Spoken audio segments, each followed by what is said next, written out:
Hello दोस्तों, कैसे हैं आप सब। उम्मीद करते हैं आप सभी अच्छे होंगे। दोस्तों, इस वीडियो में हम लोग 5 अगस्त की कुमार गौरव सर की करंट अफेयर्स की फुल पत्ती वाली क्लास का कम समय में रिवीजन करने वाले हैं। तो वीडियो काफ़ी इंपॉर्टेंट होगा, वीडियो को आप पूरा देखिएगा और अगर आपको वीडियो अच्छी लगे तो इसे अपने दोस्तों तक शेयर जरूर कीजिएगा और वीडियो को लाइक जरूर कीजिएगा। तो आइए आज की वीडियो को स्टार्ट करते हैं। पहला प्रश्न है, यूएस और जापान किस अन्य देश के साथ पहली बार स्टैंड अलोन त्रिपक्षीय शिखर सम्मेलन का आयोजन करेंगे। तो दक्षिण कोरिया के साथ अमेरिका और जापान मिलकर कौन सा शिखर सम्मेलन का आयोजन करेंगे। स्टैंड अलोन त्रिपक्षीय शिखर सम्मेलन का आयोजन करेंगे। किसके साथ? दक्षिण कोरिया के साथ।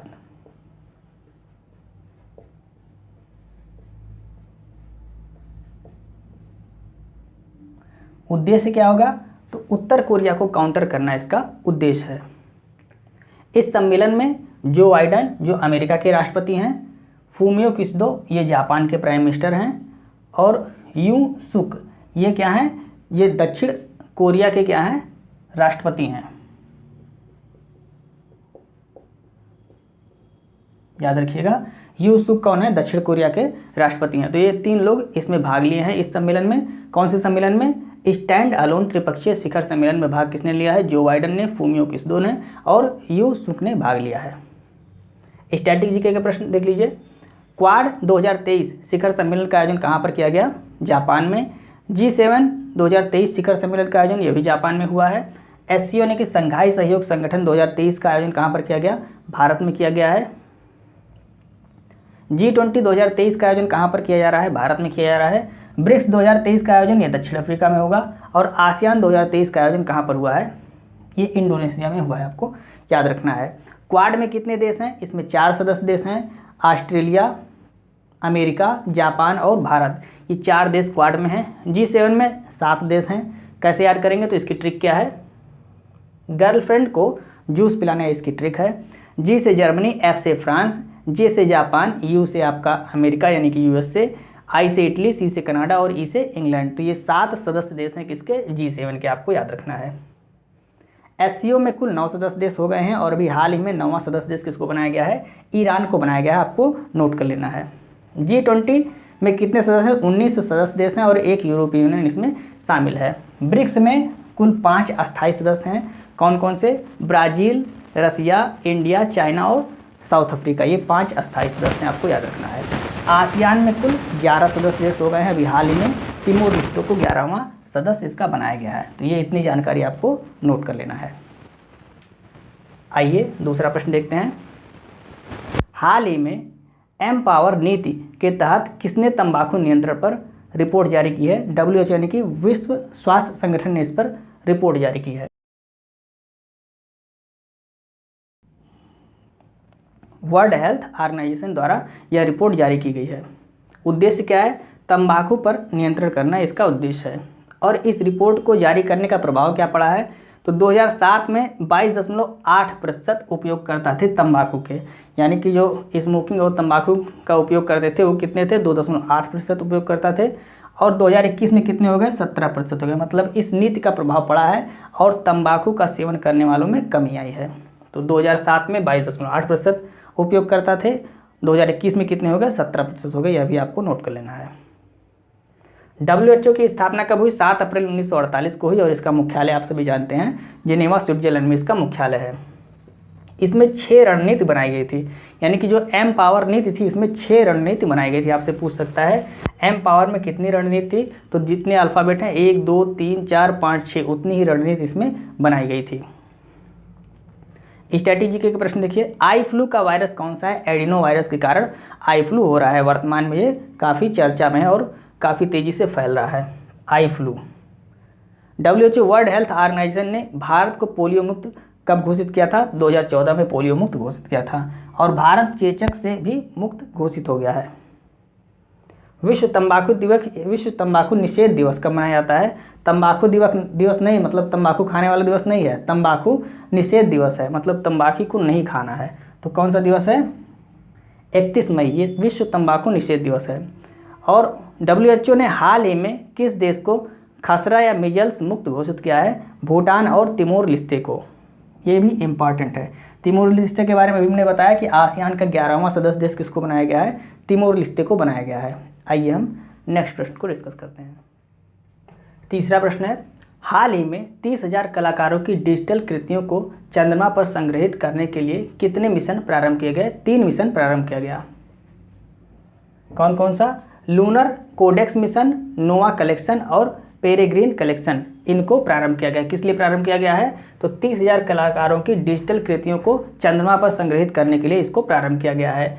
यह विचार किसने दिया? सैमुअल पेराल्टा, ये कनाडा के हैं, इन्होंने यह विचार दिया था। और उद्देश्य क्या है इसका? तो भविष्य की पीढ़ियों को इनके बारे में अवगत कराना। किसके बारे में? तो यहाँ पे जो डिजिटल कलाकृतियाँ हैं इसके बारे में भविष्य की पीढ़ियों को अवगत कराना, ये इसका उद्देश्य है।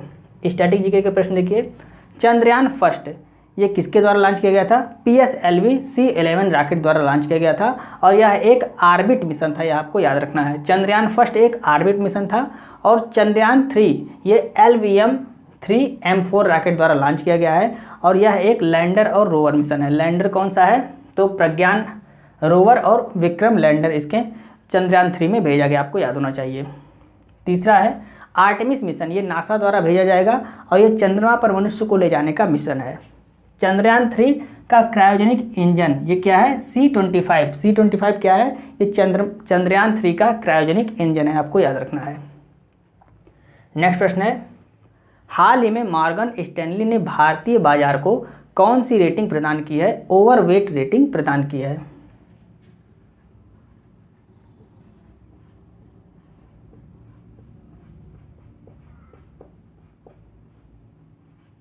ओवरवेट रेटिंग प्रदान की है। ओवरवेट रेटिंग का मतलब क्या होता है? ओवरवेट रेटिंग का मतलब होता है कि जो भारतीय बाजार है यहाँ पर डिमांड ज़्यादा है और सप्लाई उस हिसाब से कम है, यानी कि डिमांड अधिक है, सप्लाई कम है। इनके अनुसार कहा गया कि भारत की अर्थव्यवस्था लंबे समय के लिए तेज़ी दर्शाने वाली, यानी कि भारत की अर्थव्यवस्था में काफ़ी तेज़ी से ग्रोथ होने वाला है, इनके द्वारा कहा गया है। क्यों कहा गया है? क्योंकि यहाँ पर जो डिमांड अधिक है और सप्लाई कम है। तो जब सप्लाई कम रहेगी तो जितनी ज़्यादा सामान आएंगे उतने ज़्यादा लोग उसको खरीद लेंगे। यानी डिमांड जब ज़्यादा रहेगी तो सप्लाई भी ज़्यादा करनी पड़ेगी। तो यहाँ पे इसलिए भारतीय बाजार में क्या होगा? ग्रोथ अधिक होगा। कोई भी चीज़ आएगी तुरंत बिक जाएगी। क्यों बिक जाएगी? क्योंकि उसकी डिमांड अधिक है। तो इसलिए यहाँ पर क्या कहा गया है? डिमांड अधिक है, सप्लाई कम है, तो भारतीय बाजार में अत्यधिक ग्रोथ देखने के लिए मिलेगा। स्टैटिक जीके का प्रश्न देखिए, भारत विश्व की कौन सी अर्थव्यवस्था है? तो 5वीं अर्थव्यवस्था बन गया है, इंग्लैंड को पीछे छोड़कर, आपको याद रखना है। द्वितीयक बाजार को कौन रेगुलेट करता है? सेबी यानी कि security exchange and board of India, ये इसके द्वारा द्वितीयक बाजार यानी कि जो शेयर मार्केट से संबंधित बाजार होता है उसको नियंत्रित किया जाता है। और प्राथमिक बाजार को किसके द्वारा नियंत्रित किया जाता है? RBI के द्वारा नियंत्रित किया जाता है। ये दोनों प्रश्न आपको नोट कर लेना है। 5वां प्रश्न है, हाल ही में 9वां मालाबार नदी महोत्सव कहाँ प्रारंभ हुआ है? तो मालाबार तट कहाँ पर है? केरल में होता है। तो मालाबार नदी महोत्सव ये प्रारंभ कहाँ पर हुआ? केरल में इसका प्रारंभ किया गया। केरल में प्रारंभ किया गया। तो 9वां मालाबार नदी महोत्सव कहाँ पर प्रारंभ हुआ है? केरल में इसका प्रारंभ किया गया है। मालाबार तट किसको कहते हैं? जो केरल का तट होता है उसको मालाबार तट कहते हैं। इसमें पुरुष विजेता को क्या कहा जाएगा? रैपिड राजा कहा जाएगा और जो महिला विजेता होंगे उसको रैपिड रानी कहा जाएगा। यह भी आपको नोट कर लेना है। के फोन क्या है? के फोन या केरल फाइबर ऑप्टिकल नेटवर्क, के फोन का फुल फॉर्म क्या है? Kerala fibre optical network. तो यह केरल का अपना स्वयं का इंटरनेट है, यह भी आपको याद रखना है। तो के फोन किस राज्य से संबंधित है? केरल राज्य से संबंधित है। आइए हम नेक्स्ट प्रश्न को डिस्कस करते हैं। 6वां प्रश्न है, हाल ही में 13वां महारत्न दर्जा प्राप्त करने वाला केंद्रीय सार्वजनिक क्षेत्र उद्यम कौन सा है? ऑयल इंडिया लिमिटेड, ये 13वीं महारत्न कंपनी इसको बनाया गया है।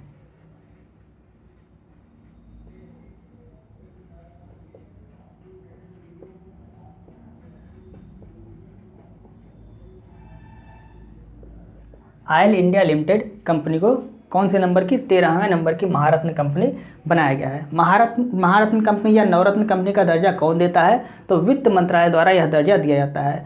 वित्त मंत्रालय द्वारा महारत्न कंपनी का दर्जा भी दिया जाता है और नवरत्न कंपनी का दर्जा भी दिया जाता है। तो हाल ही में ऑयल इंडिया लिमिटेड को 13वां महारत्न कंपनी का दर्जा दिया गया है और इसी के साथ नवरत्न कंपनी का भी दर्जा किस कंपनी को दिया गया है? तो 14वीं नवरत्न कंपनी का दर्जा ONGC विदेश कंपनी को दिया गया, आपको याद रखना है। ONGC केवल नहीं कहेंगे, अगर आप ONGC कहते हैं तो ONGC का फुल फॉर्म क्या है, oil and natural gas corporation. ये महारत्न कंपनी है, लेकिन जो नवरत्न कंपनी 14वीं नवरत्न कंपनी का दर्जा दिया गया है इसी के साथ, वो किसको दिया गया है, ONGC विदेश कंपनी को दिया गया है। ये दोनों आपको याद रखना है। तो 13वीं महारत्न कंपनी कौन सी हो गई, ऑयल इंडिया लिमिटेड, और 14वीं नवरत्न कंपनी कौन सी हो गई, ONGC विदेश। ये आपको दोनों याद रखना है। किस कंपनी को महारत्न का दर्जा दिया जाता है, तो जिस कंपनी को लगातार 3 वर्ष शुद्ध लाभ 5000 करोड़ रुपए से अधिक हो जाता है उस कंपनी को वित्त मंत्रालय द्वारा महारत्न कंपनी का दर्जा दिया जाता है। अभी आपको नोट करना है। नेक्स्ट प्रश्न है, हाल ही में पहली बार FIDE रैंकिंग में टॉप 10 में शामिल होने वाला भारतीय शतरंज खिलाड़ी कौन है, डी गुकेश। इन्होंने विश्वनाथ आनंद का स्थान प्राप्त कर लिया है। पहले विश्वनाथ आनंद 9वें स्थान पे थे, अब डी गुकेश 9वें स्थान पे हो गए हैं और विश्वनाथ आनंद ये 10वें स्थान पे हो गए हैं।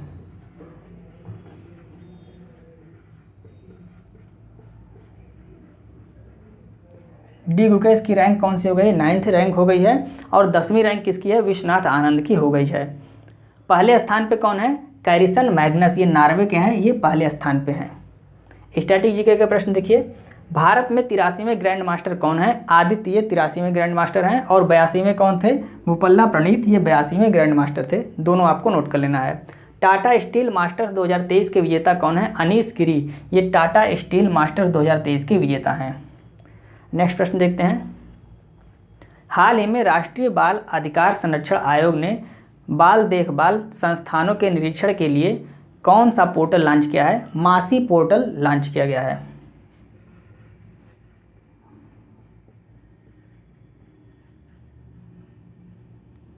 मासी पोर्टल लॉन्च किया गया है। इसका उद्देश्य क्या है, तो बाल अधिकार संरक्षण को बढ़ावा देना इसका उद्देश्य है। NCPCR ये राष्ट्रीय बाल अधिकार संरक्षण आयोग, इसको इंग्लिश में क्या कहते हैं, NCPCR, और इसका फुल फॉर्म क्या है, national commission for protection of child right, ये इसका फुल फॉर्म है। ई समाधान पोर्टल और CU चैन पोर्टल ये किसके द्वारा लॉन्च किया गया है, तो UGC यानी कि यूनिवर्सिटी ग्रांट कमीशन या विश्वविद्यालय अनुदान आयोग द्वारा इसको, इन दोनों पोर्टल को लॉन्च किया गया है। अभी आपको नोट कर लेना है। आइए हम नेक्स्ट प्रश्न को डिस्कस करते हैं। 9वां प्रश्न है, हाल ही में भारत में पहली बार लुप्तप्राय हिमालयी गिद्ध का सफल प्रजनन कहाँ किया गया है, असम के जू में इनका सफल प्रजनन कराया गया है।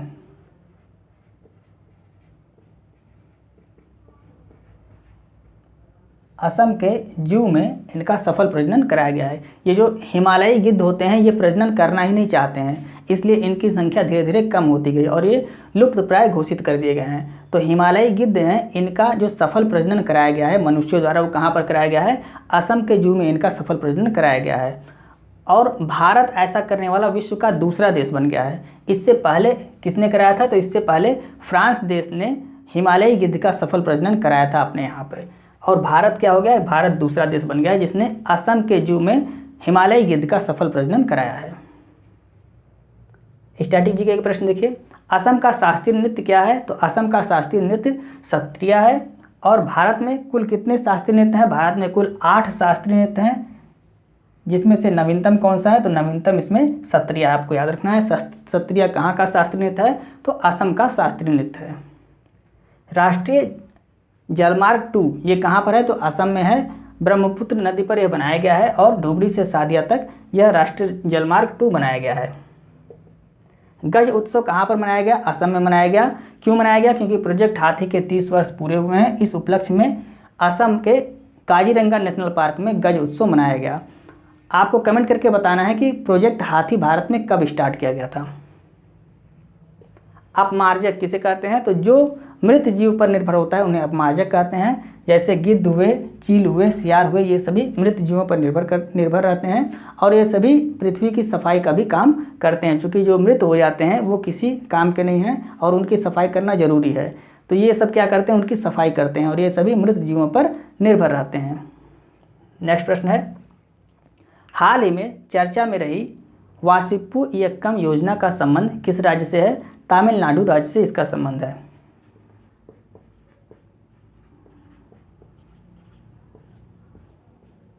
यह योजना कहाँ की योजना है, तमिलनाडु की योजना है। उद्देश्य क्या है, तो छात्राओं को पढ़ने के लिए स्कूल लाइब्रेरी में सभी प्रकार की उपयोगी पुस्तकों को उपलब्ध कराना। इस योजना का उद्देश्य कौन सी योजना है? वासिप्पु इयक्कम योजना। इस योजना का उद्देश्य क्या है? फिर से देख लीजिए, छात्राओं को पढ़ने के लिए स्कूल लाइब्रेरी में सभी प्रकार की उपयोगी पुस्तकों को उपलब्ध कराना इसका उद्देश्य है। और इस योजना में 4वीं क्लास से लेकर 9वीं क्लास तक की छात्राओं के लिए बनाई गई है। स्टैटिक जीके के प्रश्न देखिए, हर घर गंगाजल योजना ये कहाँ पर स्टार्ट की गई है? बिहार राज्य में स्टार्ट की गई है। एक पंचायत एक खेल का मैदान योजना ये केरल राज्य में स्टार्ट की गई है। एक परिवार एक पहचान योजना ये उत्तर प्रदेश में स्टार्ट की गई है। तो ये थी फूल पत्ती वाली क्लास के 10 महत्वपूर्ण प्रश्न जिसको हमने कम समय में आपको रिवाइज कराने की पूरी कोशिश की। उम्मीद है आपको वीडियो अच्छी लग रही होगी। यदि आपको वीडियो अच्छी लगे तो आप इसे अपने दोस्तों को जरूर शेयर करें और वीडियो को लाइक और सब्सक्राइब करना ना भूलें। अगर अभी तक आपने चैनल को सब्सक्राइब नहीं किया, चैनल को सब्सक्राइब कर लें और बेल आइकन को प्रेस करके ऑल वाले बटन पर क्लिक कीजिएगा, जिससे हमारी सारी नोटिफिकेशन आपको समय समय पर मिलती रहे।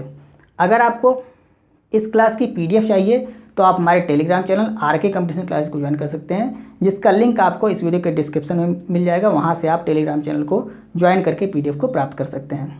और टेलीग्राम चैनल पर आपको 10 प्रश्नों की क्विज भी दी जा रही है, तो उन ये करंट अफेयर से संबंधित है, उसको भी आप जरूर सॉल्व करें, उससे भी आपका कॉन्फिडेंस डेवलप होगा। मिलते हैं नेक्स्ट वीडियो में। जय हिंद।